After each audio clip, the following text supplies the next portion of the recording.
Ovo pitanje kaže kakav savjet biste dali mladoj majci koja boravi u kući žudeći za velikim uspjesima kako na dunjalučkom tako i na ahiretskom polju?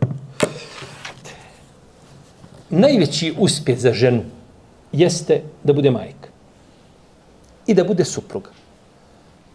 To je njen uspjeh na dunjaluku. Da bude majka i da bude supruga. Onoga momenta kada je žena postala sve, a nije bila majka i supruga, nastao je haos na zemlji.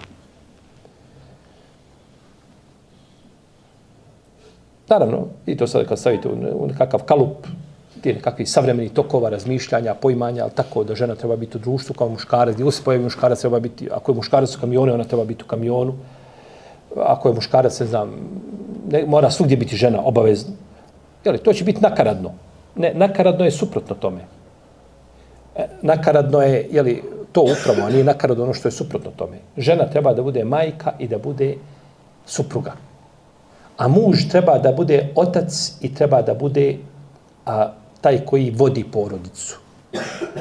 I kada se te kriteriji postave na svoje mjesta, onda to ide, jeli, svojim tokom. Tako da žena, njen je uspjeh to. Ako nakon toga uspije nešto mimo toga, sve što je halal nije problem. U čemu nema šerijatske suprotnosti, nema zabrana, nije problematično. Ali ako žena ne uspije kao majka i kao supruga, nije uspjela šta god da postigla. Jer ona treba da, nju treba porodica, majku treba porodica. Muž treba u kući ženu, a ne treba službenicu. A nije problem da žena radi šerijatski dozvoljen posao. Ako ima za tim potreba ili želi da radi i tako dalje, ako nema nikakvih, jeli, prepreka u njenom radu, sa, jeli, vjerskog aspekta posmatrano, da se ne prave tu grijesi i slično tome, u protivnom žena uživa u svojoj kući svojom porodicom. Tako da to je ono što savjetujem muslimanki u vezi s tim.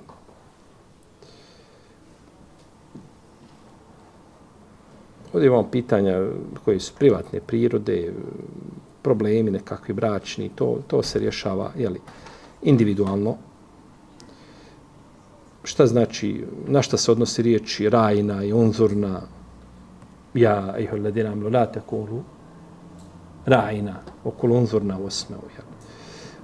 Rajna riječ je bila koja se koristila, imala je dvojako značenje.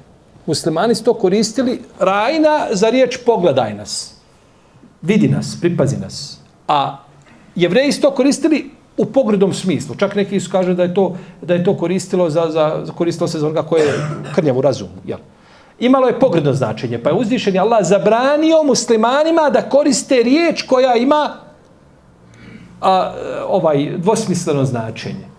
Nego koriste riječ koja je jasna. Nemojte koristiti ono što je šta? Dvosmisleno, je li tako? Pa iz tog razloga je došla, jeli, zabrana te riječi.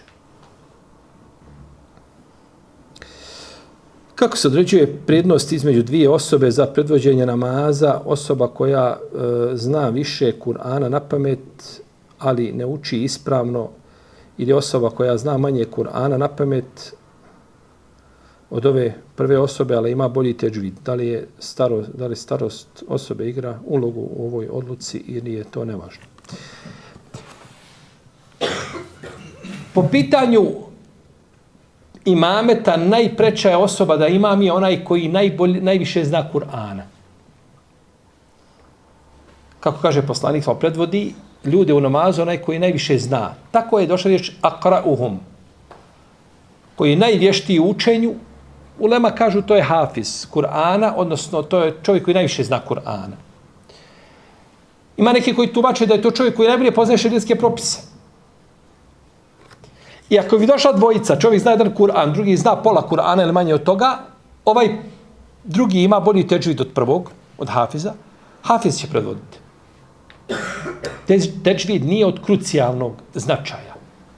Teđvid je sunnet. Čak nije ni vađib.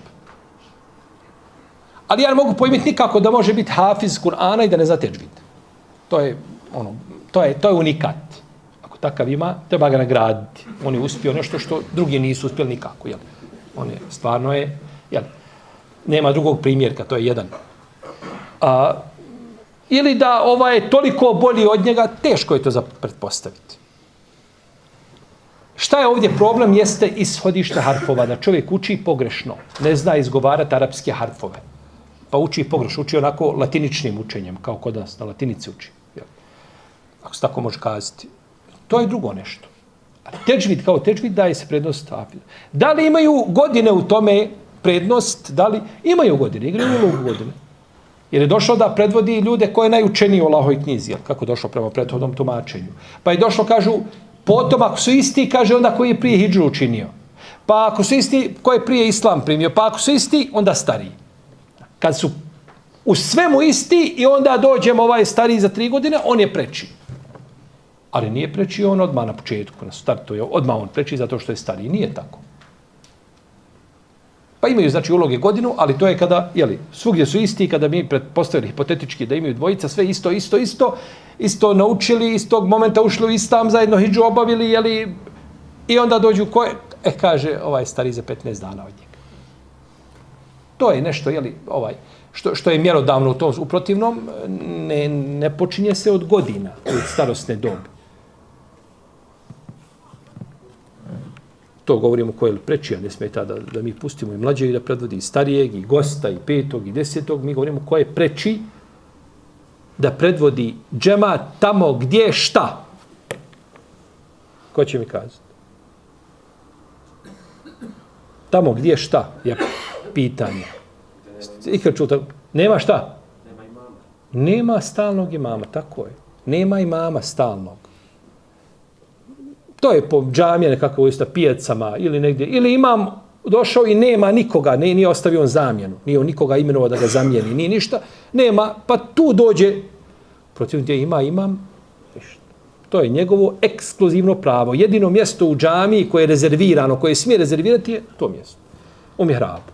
Ostalo nema rezervacije. Dođeš gdje te zapadne dole negdje u ćošku, jedva činiš seđdu dole negdje, to ti je što imaš. A za efendiju je vamo slobodno, on predvodi ljude u namazu. Tako da imaju ugodne ulogu, ali u nekom tamo 3., 4. planu. Ali samo se godinama pokrivati, ništa od ovoga prvog nema čovjek i onda se godinama maskira, eto, stariji on ko.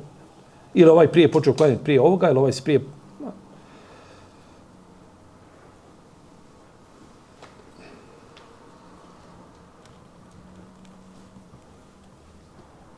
Je li obavezno klanjati namaze glasno ili nije obavezno? Misli se na učenje, vjerojatno. Da li je obavezno učiti glasno na sabahu, na akšamu, na jaciji, na džumi, na bajramima, na namazu za pomračenje sunca i tako dalje. Jer ti namazi koji su džematski, koji se uči glasno. Teravije. Ne učenje na ovim namazima je naglas pohvalno. Kada bi čovjek ko klanja akšam, kada bi efendija klanjao akšam i učio u sebi, završio namaz bio ispravan. Ali je uradio suprotno sunnetu. Tako da je preče i bolje, naravno da se to uči, ali ako bi se ostavilo, neće to pokvariti namaz.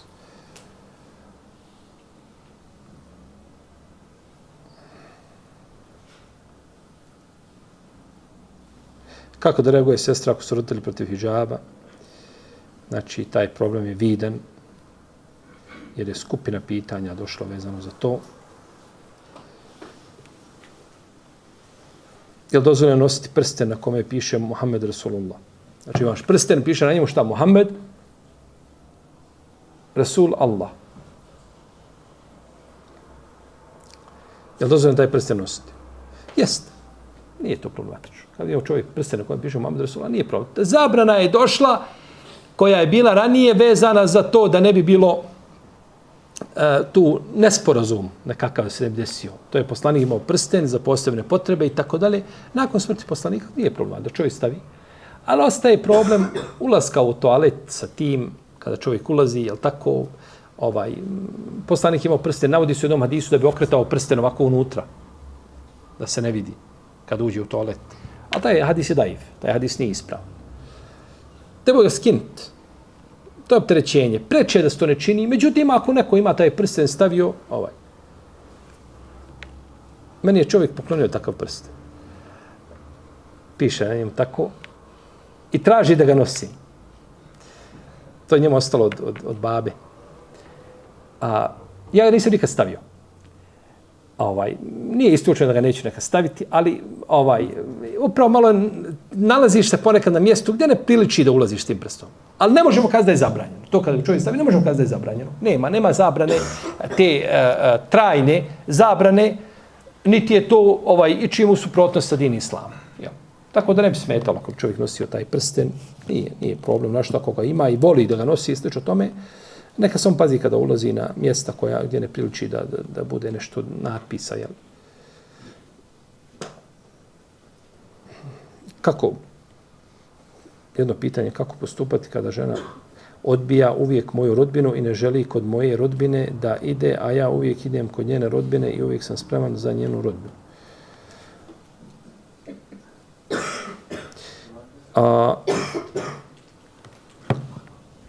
Mi smo jučer kazali, živi bili, da ne može bračna veza funkcionirati osim ako se supružnici, svako od njih ophodi prema rodbini svoga supružnika na najljepši način. Nema braka. Tu stalna trvenja i stalni problemi i nesuglasice i belaji. Nema. To se mora. Taman da oni imaju nekakvih problema, njih dvoje, ona će njegovu majku dočekati na najljepši način. Kad odu u goste, kod njih glume da je sve med i mlijeko. Nisu ni sjeli u auto, već je počelo, već vatra gori. Dok će, kad su došli, već treba zvati vatrogasce. Ali kada dođu, ne smeta da glume presu. Što mora znati tvoja sestra i tvoja majka i tvoj babo da ti imaš problem sa mužem? Što mora znati? Vi sutra će otići na ćevape i na picu i negdje otići sjesti grilu paliti i vas dvoje sretni, ne može biti sretni, on je najbolji, ona najbolja, a vamo ste kod tazbine napravili bela jedno i drugo. I mi znamo da supružnici znaju, znači to sjekire, nema šta ne radi po kući i sutra se pomire, nema ljepši i bolji. Zbog čega morate uznemiravati tazbinu u vezi s tim? Razumna žena ne obavještava svoju rodbinu po pitanju bračnih problema, a razuman muž ne obavještava nikoga o svojoj rodbini po pitanju bračnih problema. Nije to vaše. Nemate potrebe nikakvim da to znate, niti se vas to dotiče ni u kom kontekstu. To te se ne tiče. I nemaš pravo da znaš, nemaš pravo da ispitivaš nikako o tome. Pa je dužna žena, ako je ovo zaista ovako, ja ne znam, ja odgovaram na osnovu pitanja. Možda žena sada dođe ovdje sa svojim argumentima da bi to, bilo bi tu za odvaditi mnogo toga, što je rečeno. Ja odgovaram na osnovu pitanja. Ako muž zaista tako korektan prema njenoj porodici, pa trebala bi ona da bude prema njegovoj.